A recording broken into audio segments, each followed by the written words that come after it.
I was standing frozen in the center of the bustling high-tech open office of Montgomery Global, holding a cheap cardboard box packed with my meager personal belongings. A family photo, a ceramic coffee mug, and a few notebooks.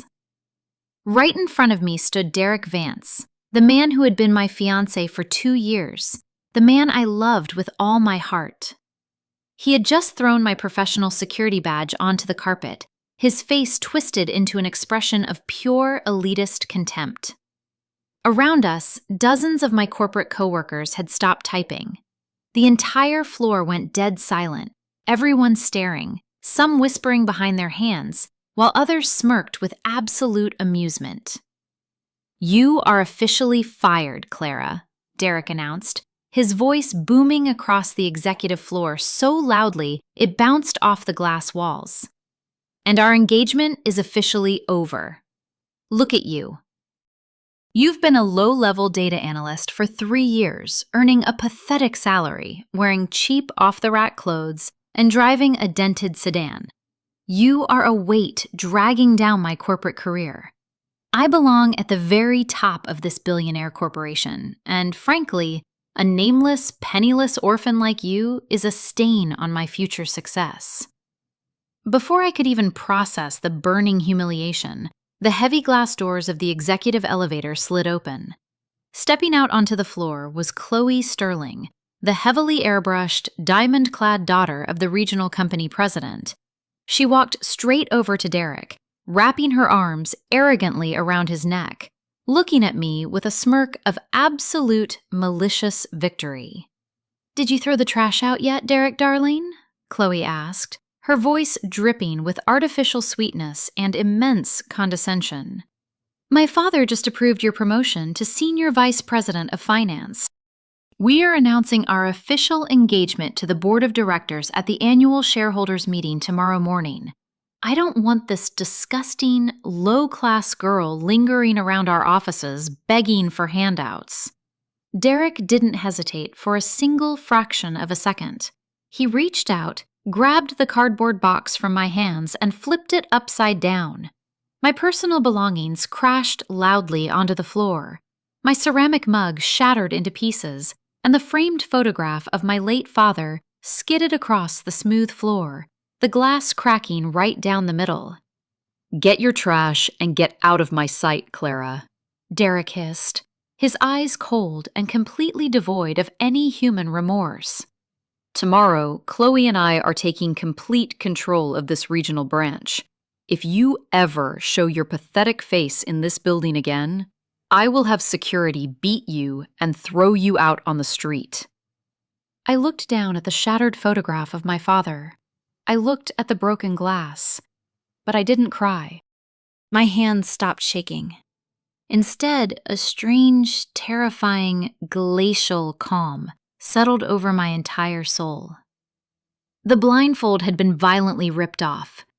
For 2 years, I had quietly done all of Derek's financial reports, letting him take all the credit just to build his confidence. I thought I was sacrificing for our future.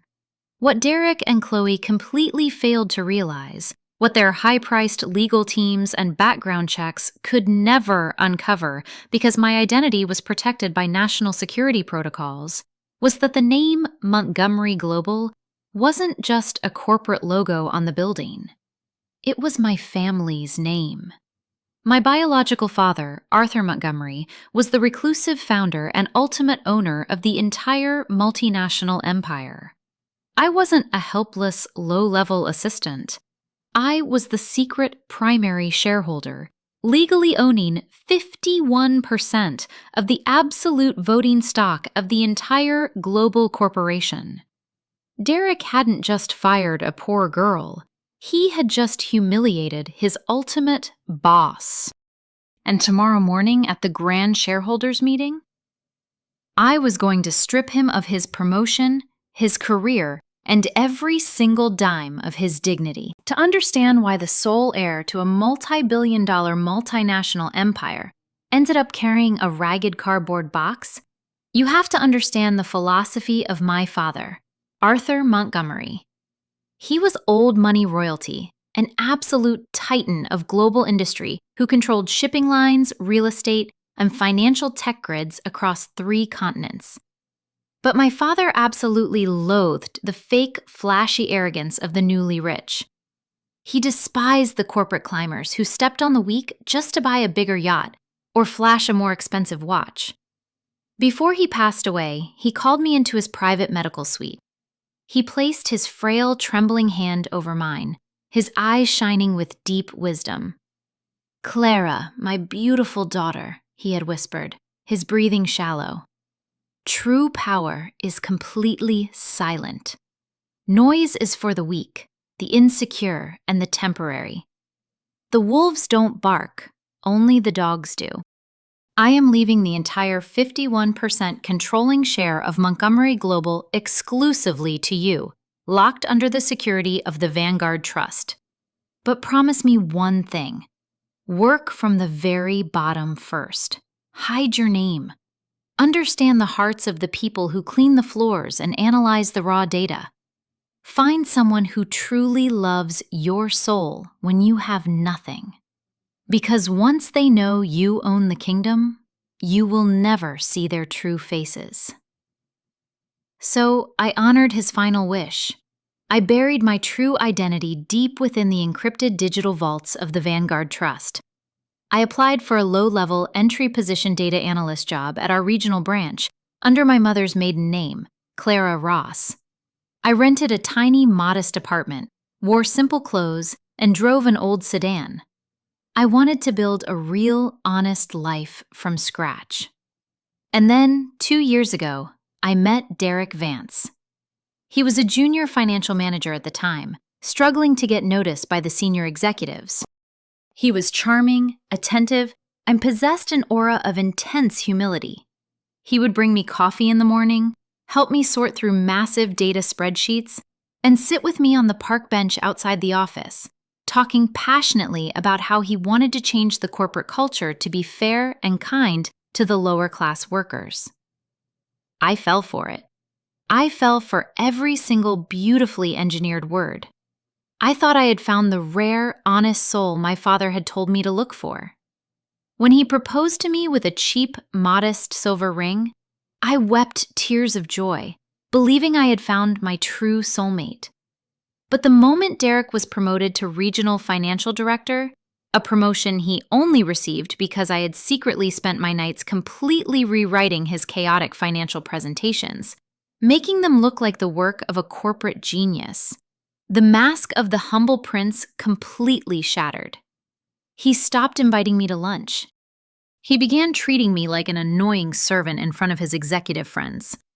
He started wearing expensive designer suits, driving a luxury sports car he couldn't afford, and looking at my simple lifestyle with absolute disgust. "You need to lift your game, Clara," Derek had snapped at me privately in his office one afternoon, slamming a folder down. "I am moving up in the corporate world. I am rubbing shoulders with the true elite now. When you show up to company dinners wearing those cheap dresses, you are actively embarrassing me. If you can't match my status, you need to stay out of my way." I endured the emotional abuse, thinking he was just stressed about the corporation's upcoming global audit. I never told him that I was the one pulling the strings behind his success.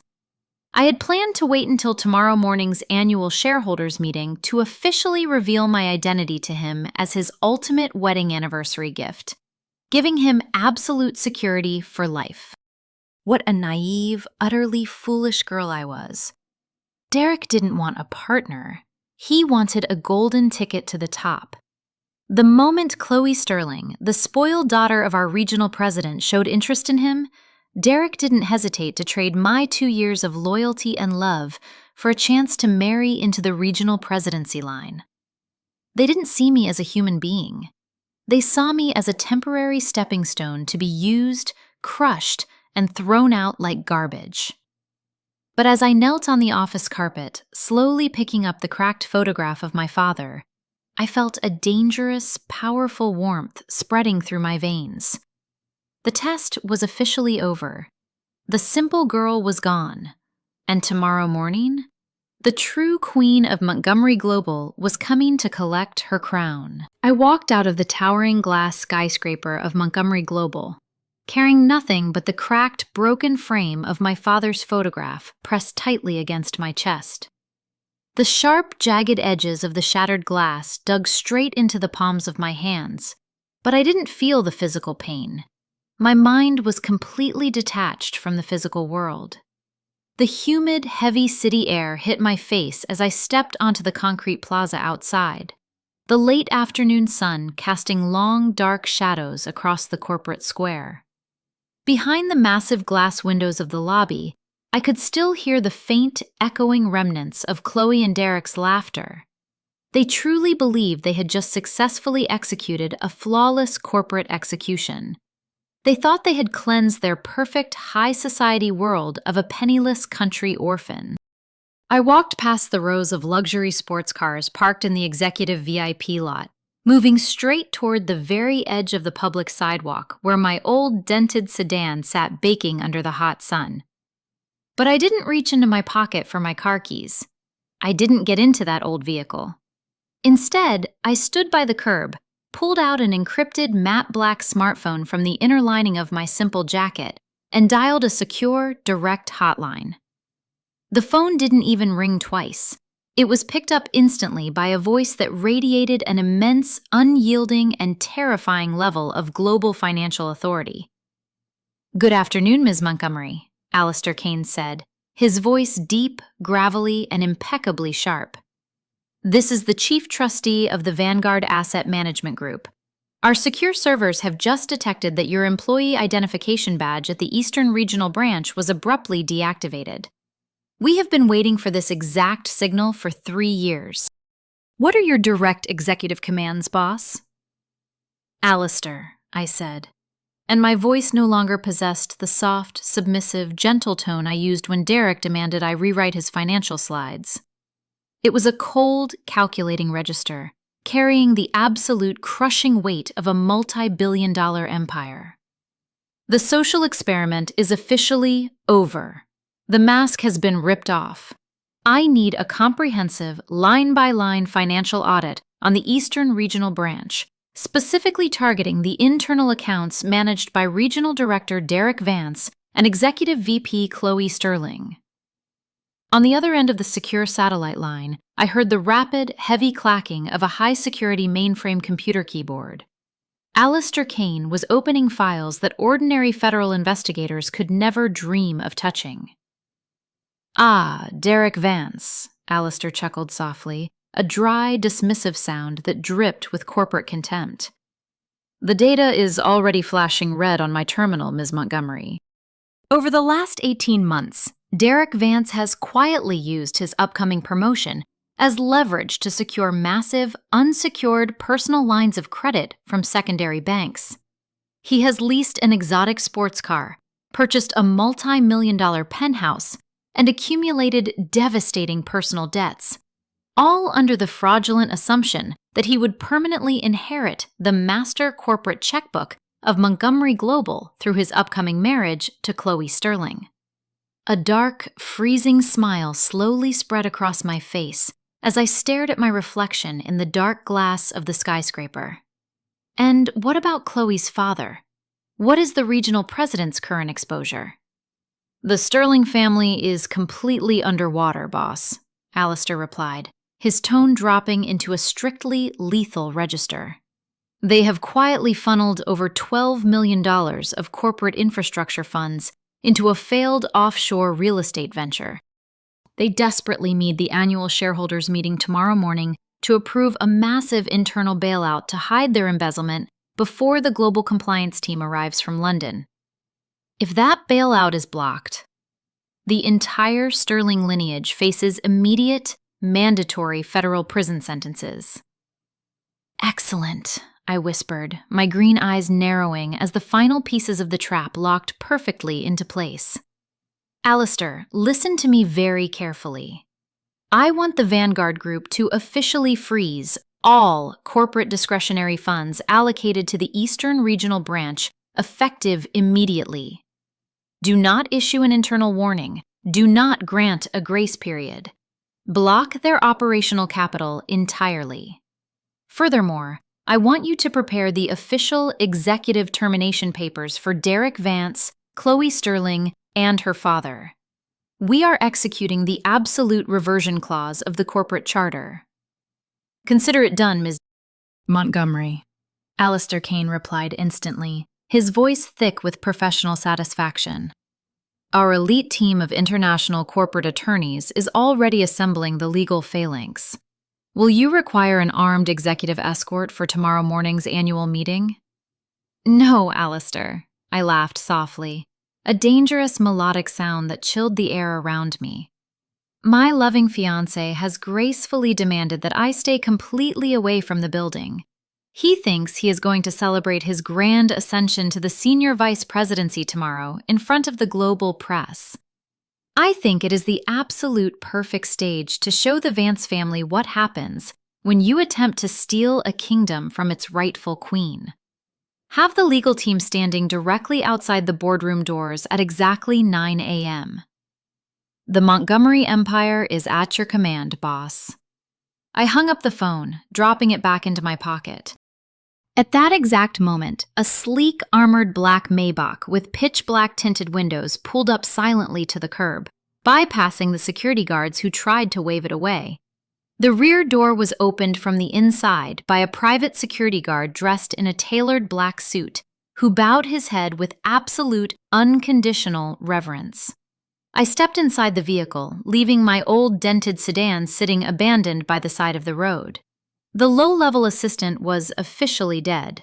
The majority shareholder had returned. The night before the grand reckoning, the atmosphere inside my private penthouse suite at the top of the Montgomery Plaza was filled with a quiet, lethal preparation. The floor-to-ceiling glass windows offered a panoramic, sweeping view of the glittering city skyline, a skyline that my family's corporation had built, piece by piece, over the last half-century. Sprawled across the massive white marble island in the kitchen were thousands of pages of encrypted financial ledger files, bank routing receipts, and private text message transcripts, all pulled directly from Derek Vance's personal computer by the Vanguard security team. I sat quietly in a plush leather chair, wrapped in a simple silk robe, sipping black coffee as I turned the pages one by one. The depth of Derek's betrayal was staggering. He hadn't just cheated on me with Chloe Sterling. He had actively used my own intellectual property, my own advanced data analysis algorithms that I had built from scratch, to present to the board of directors as his own work. He had signed contracts promising to strip the low-level workers of their healthcare benefits and pensions just to slash operational costs and show a fake, artificial profit margin to impress Chloe's father. He didn't just break a vow, I whispered into the silent room, my fingers tracing the silver engagement ring he had given me. A ring I now realized had been purchased using an advance on his embezzled corporate expense account. He tried to destroy the very people my father spent his entire life protecting. I stood up slowly, walking over to the grand walk-in dressing suite at the back of the penthouse. Hanging in the center of the room, under a sharp, spotlight beam of light, was a pristine garment bag. I unzipped it, revealing the ultimate masterpiece of old money, quiet luxury. A custom-tailored emerald green silk executive dress, designed exclusively for me by a world-renowned fashion house in Paris. It carried no visible logos, no flashy branding, and no cheap sequins. It was the epitome of pure, untouchable, generational wealth. A garment that commanded absolute obedience the moment it entered a room. Beside the dress sat a velvet box containing my grandfather's heritage timepiece, a rare platinum Patek Philippe watch with a deep emerald face that matched my eyes perfectly. This wasn't jewelry worn by social climbers or internet influencers.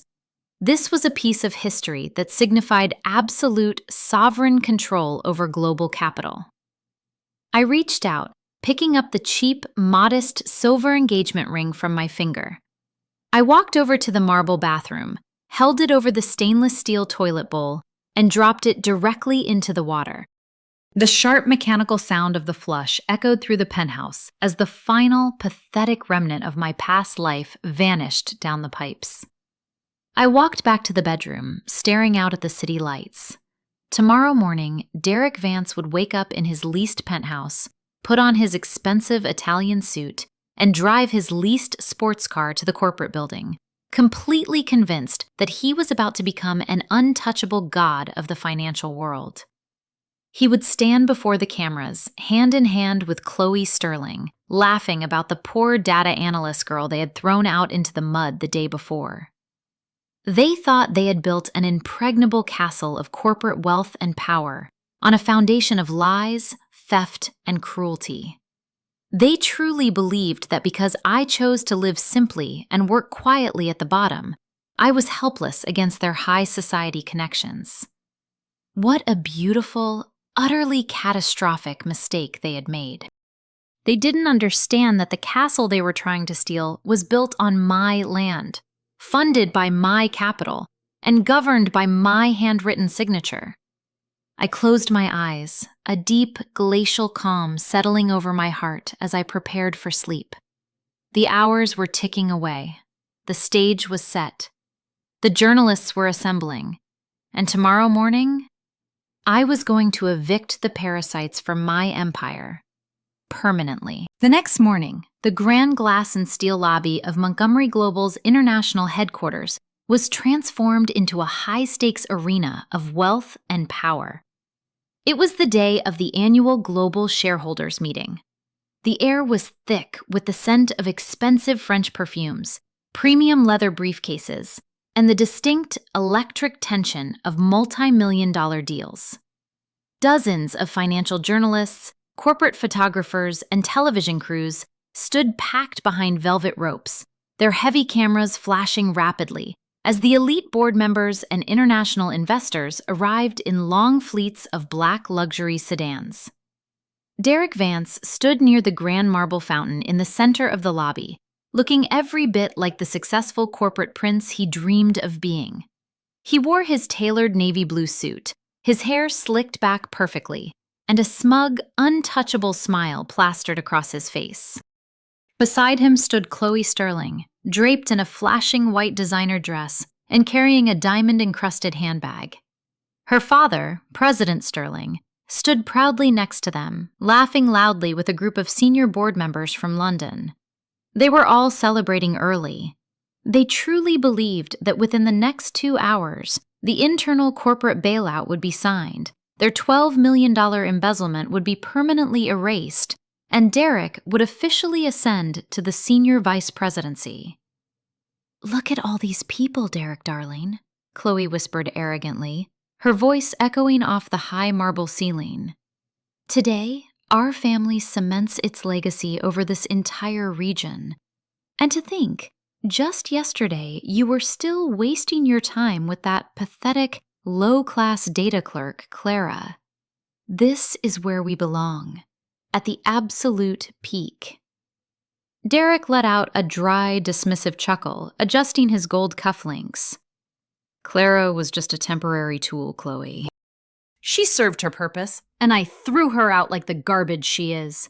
She's probably sitting in her tiny, miserable apartment right now, crying over her broken family photo, wondering how she's going to pay her rent. She doesn't exist in our world anymore." But before the laughter could leave his lips, a sudden, heavy silence swept across the grand lobby. The loud chatter of the investors abruptly stopped. The journalists stopped talking mid-sentence. A sleek, armored black Maybach bearing the golden emblem of the Vanguard Trust pulled up directly to the front entrance. The heavy double glass doors were thrown open by 4 private elite security operatives dressed in identical matte black tactical suits and earpieces.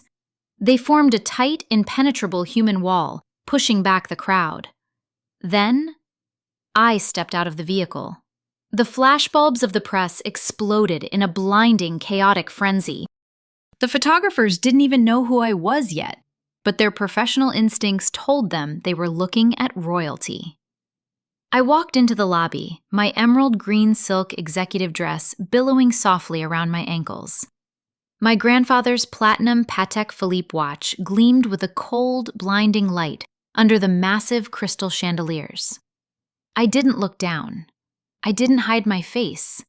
I held my head high, my piercing green eyes scanning the room with a glacial, terrifying authority. Derek's glass of champagne slipped from his fingers, crashing loudly onto the marble floor, shattering into 1,000 pieces. His face turned an asymmetric shade of pale white, his jaw hanging completely open as he stared at me. Clara? Derek stammered, his corporate voice cracking instantly. He took a step forward, his eyes darting from my custom Paris couture dress to the elite security guards flanking my sides. What the hell are you doing here? How did you get inside this building? And what are you wearing? Security! Security! Drag this crazy woman out of here. She was fired yesterday. She is trespassing on corporate property. 2 regional security guards rushed forward, reaching out to grab my arm, but before their hands could touch my silk sleeve, Alistair Kane stepped out from behind me. His towering, imposing figure radiated absolute legal dominance. He intercepted the guards, slamming a heavy, silver-sealed executive warrant directly against the lead guard's chest. Touch her, and your entire security firm is permanently liquidated by noon, Alistair Kane commanded, his deep voice booming through the lobby like thunder. The guards instantly froze, their faces washing over with pure terror as they recognized the legendary chief trustee of the Vanguard Asset Management Group. They slowly stepped back, bowing their heads in deep reverence. I walked straight past Derek, not even gracing him with a single word. The cold, mechanical ticking of my grandfather's watch was the only sound left in the stunned lobby as I entered the private executive elevator, leaving my ex-fiancé trembling in his expensive Italian shoes. Upstairs on the 50th floor, the Grand International Boardroom was packed to maximum capacity. The massive oval table made of polished obsidian glass was surrounded by the 20 most powerful global directors of Montgomery Global. President Sterling sat at the head of the table, looking smugly at the large projection screen. Derek stood proudly at the digital podium, clearing his throat as he prepared to deliver the grand presentation that would secure his multi-million-dollar career. And as you can see from the deep data analysis on slide 14, Derek announced arrogantly, pointing his laser marker at the screen, my proprietary algorithms have successfully identified a way to slash operational costs by 42% across all regional warehouses. By terminating inefficient low-level staff and restructuring our healthcare grid, we will deliver an unprecedented profit margin for our investors this quarter. The board members murmured in approval, nodding their heads. Chloe Sterling clapped loudly from the front row, looking at Derek with pure adoration. Derek beamed with pride. He was using my slides.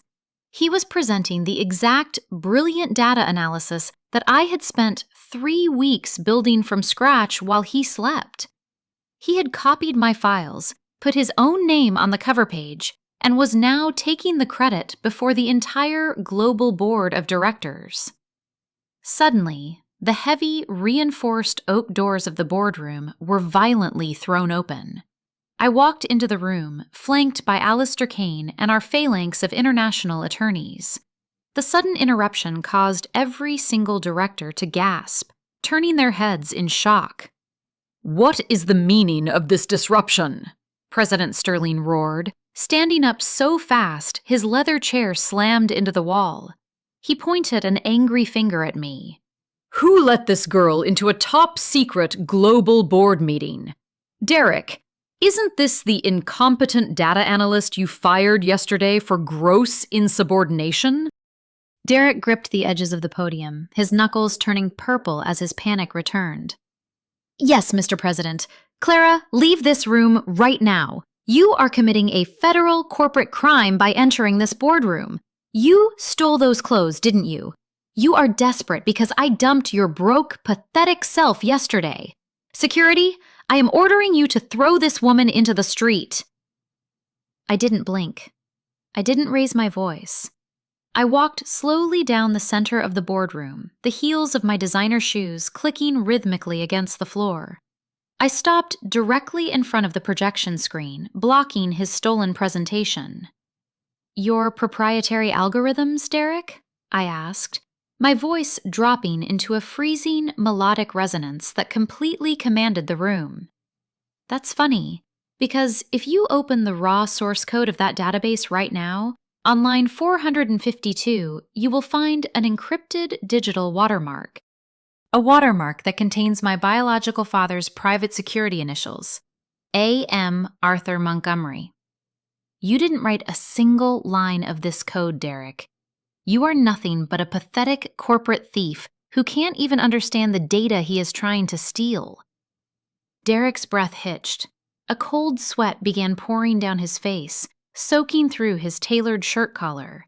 He looked at the screen, his hands shaking violently as he realized he didn't even know how to access the line of code I just mentioned. Chloe Sterling leaped out of her seat, her face twisted in aristocratic rage. "Shut up, you lying peasant! How dare you insult my fiancé in front of the global board? My father is the president of this regional branch. We own this floor. Your words mean absolutely nothing here. You are a nobody." "Your father owns absolutely nothing, Chloe," Alistair Kane interrupted coldly, stepping forward and opening his heavy titanium briefcase. He pulled out a massive, gold-stamped corporate ledger and slammed it onto the obsidian glass table with a deafening thud. "And as of exactly 9 minutes ago, neither do any of you." The senior board member from London, a wealthy older billionaire named Lord Harrington, frowned as he looked at the gold-stamped document Alistair had just produced. He put on his reading glasses, his eyes scanning the first page. Within 3 seconds, his aristocratic face completely drained of color. He looked up at me, his hands trembling so hard the paper rattled. "My God," Lord Harrington whispered, his voice cracking with absolute awe and terror. He instantly stood up from his seat, bending his body into a deep 90-degree bow from the waist. "Welcome, Chairman. We had no idea you were arriving in person today." President Sterling froze, his mouth hanging open. "Lord Harrington, what are you doing? Why are you bowing to a fired data clerk? She's a nobody. Her name is Clara Ross." "Her name is Clara Montgomery," Lord Harrington shouted back, turning on Sterling with pure fury. "You utter catastrophic fools. She is the biological daughter and sole heir of Arthur Montgomery. The Vanguard Trust has just executed the Master Inheritance Protocols. This data clerk you just insulted legally owns 51% of the total controlling voting stock of the entire global multinational empire. She is the primary shareholder. She owns this building, she owns your contracts, and she owns your entire livelihoods." The boardroom erupted into absolute, terrifying chaos. The international directors scrambled out of their seats, bowing deeply toward me, desperately apologizing, trying to distance themselves from the Sterling family. Derek felt his knees give out entirely. He collapsed backward, sliding down the side of the podium until he was sitting pathetically on the floor, staring up at me as if he was looking at an executioner. The woman he had treated like a penniless orphan, the woman he had humiliated in front of the entire office just 24 hours ago, was the ultimate master of his entire universe. "No!" Chloe shrieked, clutching her head in absolute denial. "No! This is a lie! Father, do something! Stop this! We are the Sterling family. We run this branch." "Not anymore, Chloe," I said, looking down at her with a cold, pitying smile. I reached out, taking the master remote control from the podium, and pressed the enter key. The screen behind me changed instantly, wiping away my stolen presentation. In its place, a massive red-bordered document appeared, detailing every single offshore account, fake invoice, and wire transfer routing number used by the Sterling family over the last 18 months. Effective immediately, I announced, my voice carrying the absolute crushing weight of sovereign corporate authority. The Vanguard Trust has officially blocked the $12 million internal bailout for the Eastern Regional Branch. Furthermore, I am executing Section 12 of the Corporate Charter. Due to systemic material fraud, embezzlement, and corporate espionage, President Sterling, Chloe Sterling, and Director Derek Vance are permanently, unconditionally terminated from Montgomery Global. Your assets are frozen. Your pensions are liquidated. You are officially erased. Derek crawled forward on his hands and knees across the boardroom floor, crying, begging, attempting to grab the edge of my emerald dress. Clara, please, I beg you. I was stupid. I was blinded by greed. I love you. I still have the silver ring. We can get married tonight. I will be your loyal servant forever. Please don't destroy my life. I stepped back, completely evading his disgusting, trembling hands. I looked at the security guards standing at the entrance. "Get this trash out of my boardroom," I commanded coldly. The grand boardroom of Montgomery Global was filled with a suffocating, heavy air of pure despair. The illusion of power had completely shattered. Chloe Sterling stood frozen, her eyes wide with terror, as she looked at her father, President Sterling, who had collapsed back into his executive chair, his face a ghostly shade of gray, clutching his chest in absolute panic. She turned her head slowly, looking down at Derek Vance, who was still groveling on his knees, pathetically weeping onto the expensive carpet, trying to reach the hem of my silk dress. Seeing his pathetic desperation, Chloe's face suddenly twisted with intense, bitter rage. She lunged forward, kicking Derek roughly in the shoulder, her diamond-clad hands shaking with fury. "Get away from her, you pathetic, useless parasite!" Chloe screamed, her high society voice cracking with complete desperation. "You lied to me! You told me you wrote those algorithms. You told me you were a financial genius who was going to multiply our family's fortune. You are nothing but a broke, low-class thief. Father, tell her. We didn't know he stole the data. Derek is the one who engineered the fraud. He set us up." Derek stumbled backward from her kick, his hands covered in the dirt of the boardroom floor. He looked up at Chloe, a bitter, psychotic laugh escaping his lips. "I set you up?" Derek shouted back, his eyes bloodshot, all of his gentlemanly mask completely disintegrating. "Your father is the one who embezzled $12 million. You only wanted me because you needed my data analysis to hide your family's crimes from the global audit. You never loved me, Chloe. You are just a spoiled, greedy monster." I stood dead center in front of the massive screen, watching the two of them tear each other apart like wild animals. I felt absolutely no pity, and I felt no anger. I only felt a deep, chilling validation of my father's final words. When the kingdom is stripped away, the monsters always show their true faces. "Are you quite finished?" I asked. My voice wasn't loud, but it possessed a terrifying absolute authority that instantly cut through their screaming. The room went dead silent once again. I walked over to Derek, looking down at him from my full height.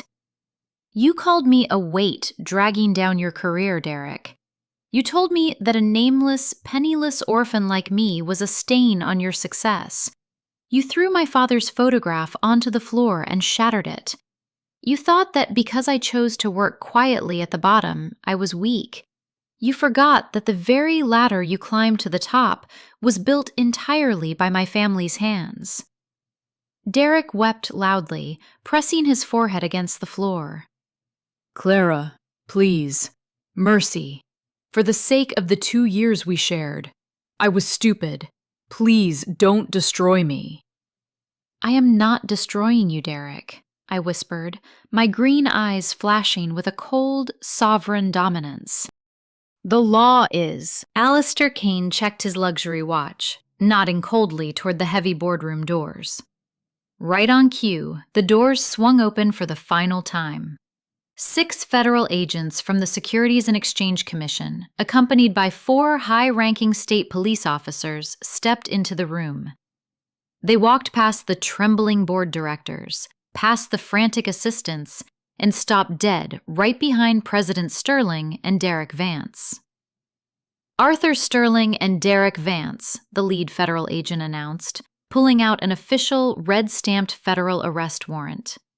You are officially under arrest for grand larceny, multi-million-dollar corporate embezzlement, systemic financial fraud, and the premeditated theft of classified intellectual property belonging to the Vanguard Trust. Hands behind your backs, immediately. President Sterling didn't even fight. He let out a weak groan as the heavy steel handcuffs clicked tightly around his wrists, his prestigious corporate legacy ending in total public humiliation. But Derek went completely hysterical. He struggled like a trapped animal as 2 massive officers grabbed his arms, lifting him off his knees. His tailored Italian suit was torn, his hair was completely disheveled, and sweat was pouring down his pale face. Clara! No! Save me! Tell them it was a mistake! Derek shrieked, his voice echoing horribly down the executive hallway as the officers dragged him away. You can't do this to me! I belong at the top! Clara! Chloe Sterling collapsed onto the floor, clutching her diamond handbag, weeping in absolute terror as the federal agents began slapping heavy plastic evidence seals across her father's desk, her computers, and her personal bank accounts. Within 60 seconds, the toxic trio that had ruled the Eastern Regional Branch with cruelty and arrogance had been completely purged from the building. I turned back to the remaining board directors, who were all standing at absolute attention, their bodies trembling as they waited for my judgment. Lord Harrington, I commanded coldly. Yes, Chairman, the older billionaire replied instantly, bowing deeply.